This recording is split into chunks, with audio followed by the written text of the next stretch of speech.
dalam sejarah Islam, ada banyak sekali sufi yang terkenal dan populer, baik laki-laki maupun perempuan.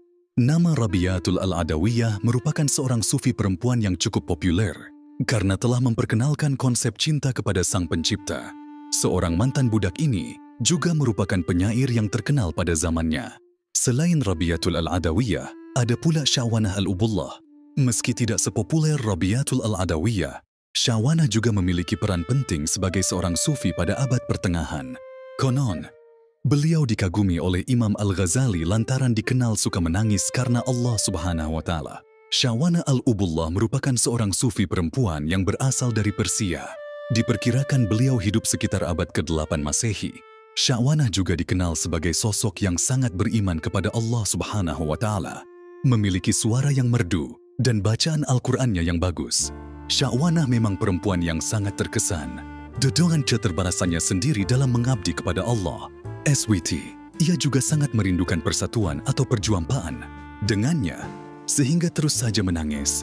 Meski begitu, kebiasaannya yang suka menangis tidak menghalangi dirinya untuk menyampaikan ilmu pengetahuan.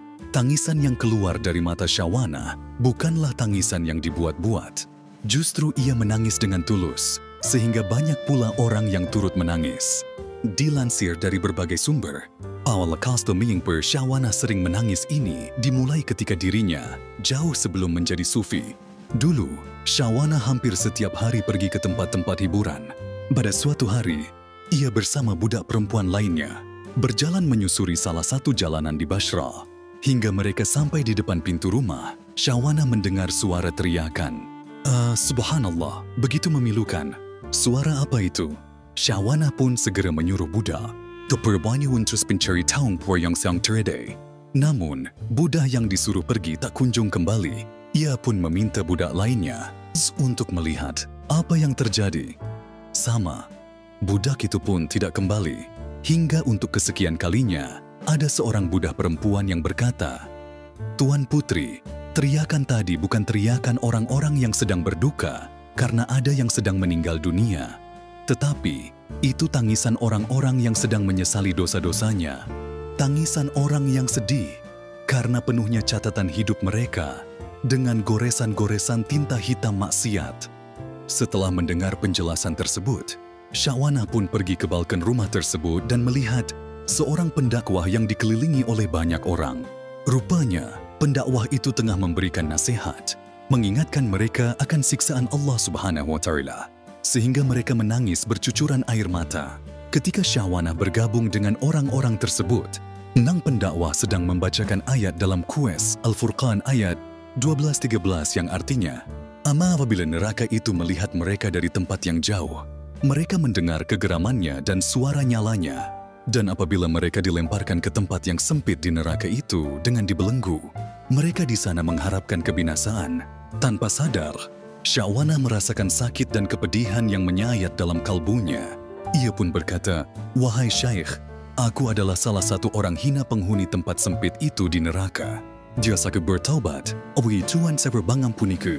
Sang pendakwah menjawab, "Tentu, jika engkau bertaubat kepada Allah dengan taubat yang sebenar-benarnya, walaupun dosamu sebanyak dosa Syawanah." Kemudian Syawanah berkata, "Wahai Syekh, Syawanah yang Anda sebut tadi adalah saya, yang setelah ini tidak akan lagi berbuat dosa." Sang pendakwah berkata, "Dan Allah Subhanahu wa Ta'ala adalah zat yang maha penyayang dari segala penyayang. Tentu engkau akan diampuni jika mau bertaubat kepadanya dengan taubat yang sebenar-benarnya."